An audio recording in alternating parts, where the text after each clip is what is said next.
भारत का रुपया लगातार गिरता चला जा रहा है और अब धीरे धीरे 92 के पास पहुंच रहा है और अगर यही हालात रहे तो इसी साल डॉलर 100 रुपए के बराबर हो जाएगा। अब आप कहेंगे कि डॉलर और रुपए के इस रिश्ते से क्या होता है?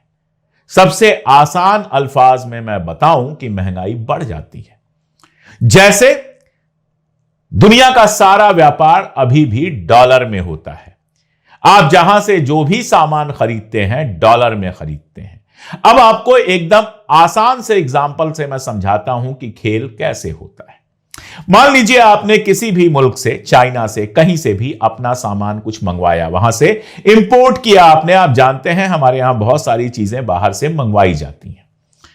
तो आपने अगर $5 का इंपोर्ट किया, या चलिए आसान समझ लीजिए $1 का अगर आपने इंपोर्ट किया, कोई सामान आपने खरीदा जिसकी कीमत $1 है, तो पहले आपको देने पड़ते थे, कांग्रेस के राज में आपको देने पड़ते थे 60-62 रुपए।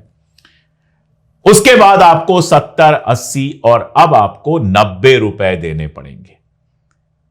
तो भारत में जब वो बिकेगा तो जो सामान पहले 60 रुपए का बिकता था वो अब 90 पे प्रॉफिट जोड़ लीजिए, उतने का बिकेगा।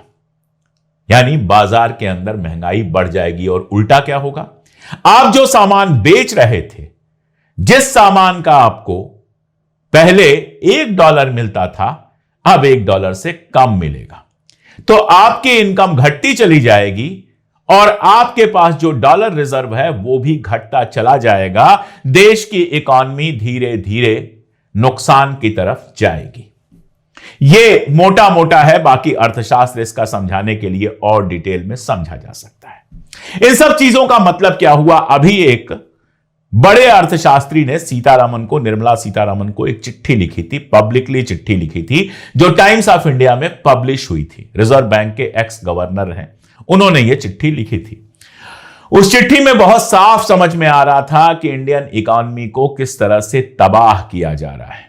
और सबसे ज्यादा जो तबाही हो रही है, उनके हिसाब से यह तबाही जो मुफ्त का पैसा बांटा जा रहा है, जो चुनाव जीतने के लिए हर जगह लाडली बहना योजना या इस तरह की योजना चलाई जा रही है, उससे जितना ज्यादा सरकारी खजाना खर्च हो रहा है, अगर यही हालात रहे तो अगले कुछ वर्षों में सरकार अपने कर्मचारियों को तनख्वाह तक नहीं दे पाएगी।